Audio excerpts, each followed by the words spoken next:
Hello friends, welcome to your channel catalyst Soni and this is Soni Singh. Friends, आज मैं आप लोग के लिए जो वीडियो लेकर के आई हूँ काफ़ी इंपॉर्टेंट होने वाला है। और इम्पॉर्टेंट इसलिए है कि एग्ज़ाम में आपको अपने आप को कैसे प्रेजेंट करना है और किन किन चीज़ों पर ध्यान देना है जिससे आपके मार्क्स अच्छे से अच्छे आप ला सकें। सो फ्रेंड्स, आज का मेरा टॉपिक है बीएड कॉपी चेक करते समय और एग्जामिनर जो होते हैं वो कौन सी बात को देखते हैं या किन बातों पे जो है, किन पॉइंट्स पे जो है अच्छे से अच्छा मार्क्स देते हैं, वो पॉइंट्स को हम आज डिस्कस करेंगे। क्योंकि एज अ टीचर जब हम कॉपी करेक्शन के लिए जाते हैं, कॉपी चेक करने के लिए जाते हैं, स्पेशली मैं बीएड की बात कर रही हूँ, तो वहाँ पे क्योंकि बीएड इसलिए मैं बोल रही हूँ क्योंकि बीएड का मतलब हुआ कि आप बीएड करने के बाद खुद ही जो है किसी और की कॉपी चेक करोगे, करेक्ट करोगे, तो वो एबिलिटी आपके अंदर होनी चाहिए। तो ये आज मैं आपको बताने वाली हूँ, जब बीएड के स्टूडेंट का, स्पेशली बीएड के स्टूडेंट का अगर कॉपी चेक किया जाता है तो किन बातों पे एग्जामिनर ज़्यादा से ज़्यादा ध्यान देते हैं। सो फ्रेंड्स, अगर आप हमारे चैनल पर नए हैं तो चैनल को सब्सक्राइब कर लीजिए, बेल आइकन को हिट कर दीजिए। बीएड फर्स्ट ईयर का क्लास 4 बजे इवनिंग में हमारे चैनल पर कंडक्ट करवाया जाता है। साथ ही साथ हम आपको सीसीएसई यूनिवर्सिटी और बिहार बीएड एंट्रेंस का जो है पेड क्लास भी प्रोवाइड करते हैं। चलिए बात कर लेते हैं कि एज ए एग्जामिनर हम जो है बीएड के स्टूडेंट की कॉपी अगर हम चेक करते हैं तो किन बातों पे ध्यान देंगे। सबसे पहला जो पॉइंट होता है, आंसर तो हर किसी को आता है, 10th के बच्चे को भी आ जाएगा, 12th के बच्चे को भी, ग्रेजुएशन के बच्चे को भी।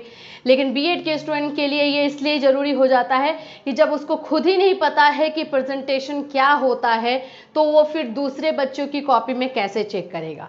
तो पहला जो चीज़ देखा जाता है, आंसर तो होना ही चाहिए डेफिनेटली, उसमें तो कोई है ही नहीं कि अगर पूछा है कि वृद्धि क्या है और वृद्धि क्या है, अगर आपने लिखा ही नहीं है तो फिर आपको तो मार्क्स मिलेंगे नहीं। लेकिन आपके आंसर लिखने के बाद भी किन किन चीज़ों को ध्यान दिया जाता है उस पर मैं हम बात कर रही हूँ। तो उसमें सबसे पहला जो होता है प्रेजेंटेशन, जो आपने आंसर लिखा है उसको किस तरह से लिखा है वो बीएड के स्टूडेंट के आंसर में चेक किया जाता है।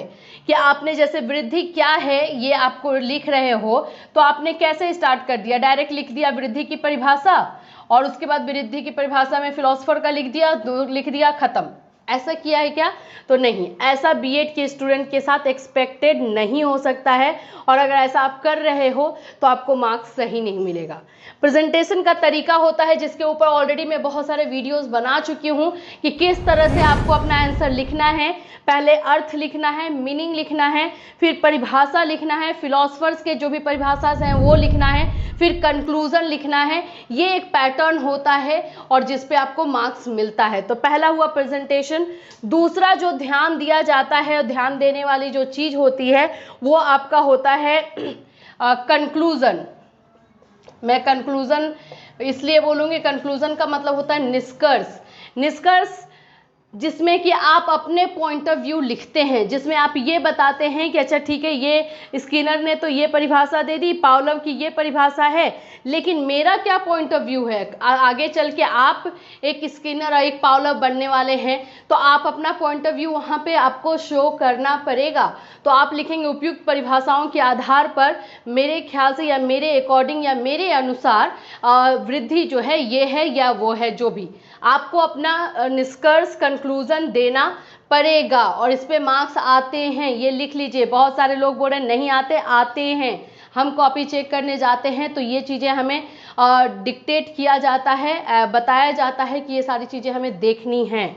तीसरा जो इम्पॉर्टेंट पॉइंट है जो कि हम देखते हैं बीएड के स्टूडेंट्स में, वो जो होता है प्रेजेंटेशन के का ही एक पार्ट है। अगर मैं बोलूँ तो जब आप आंसर जो लिख रहे हो उसको जो है आप किस वे में लिख रहे हो, मीन्स जैसे होता है ना कि एक कॉपी भरने वाला टाइप का, वो नहीं हो करके टू द पॉइंट आंसर है या नहीं, टू द पॉइंट आंसर है या नहीं। जैसे कि मान लीजिए वो पूछा है आपसे वृद्धि क्या है और आप उसका बखान करने लगे कि बाल विकास ये है, तो बाल विकास का शारीरिक विकास जो है वो वृद्धि है। मतलब कि जो पूछ रहा है उसका आंसर ना दे करके आगे पीछे का जो है आंसर अगर आप देने लगते हो, रामायण बनाने लगते हो, उस पे मार्क्स नहीं मिलते हैं। टू द पॉइंट है, अच्छी तरीके से अंडरलाइन किया हुआ है, प्रेजेंटेशन आपका सही है, कंक्लूजन आपने लिखा है, आपके पूरे मार्क्स जाने से कोई नहीं रोक सकता। आपके फुल के फुल मार्क्स आएंगे ही आएंगे। जैसे अभी फॉर एग्जांपल अगर मैं बताऊं कि ग्रोथ के बारे में आप लिख रहे हो, ग्रोथ वृद्धि, तो सबसे पहले इसका आप क्या लिखोगे, मीनिंग लिखोगे, ठीक। फिर उसके बाद से इसका जो है डेफिनेशन लिखोगे, फिर उसके बाद से जो है फिलोसफर का जो डेफिनेशन है वो लिखोगे, फिर उसके बाद से आप कंक्लूजन अपना डालोगे, और ये सारी चीजें आप जो है टू द पॉइंट कर रहे हो, ग्रोथ से रिलेटेड आप कर रहे हो, तो ये आपका सही होगा। अब ग्रोथ का पूछा गया है और आप इसमें स्टार्ट कर रहे हो किसको, चाइल्ड साइकोलॉजी लिख रहे हो, चाइल्ड डेवलपमेंट के बारे में लिख रहे हो, तो ये टू द पॉइंट बातें नहीं होती हैं, तो उसमें मार्क्स नहीं आता है। तो फ्रेंड्स ये इन 3 चीज़ों पे ध्यान दीजिएगा आंसर बनाते समय और आंसर लिखते समय। तो डेफिनेटली 15 मार्क्स का क्वेश्चन है, तो आपको 15 मार्क्स मिल ही जाएगा, बहुत रेयर चांस रहेगा आपके मार्क्स डिडक्ट होने के। तो इससे रिलेटेड और कोई क्वेरी या क्वेश्चन है आपके मन में तो इस वीडियो में कमेंट कर सकते हैं, या इंस्टाग्राम पे फॉलो करके हमें मैसेज कर सकते हैं। फिर मिलूंगी, till then have a nice day.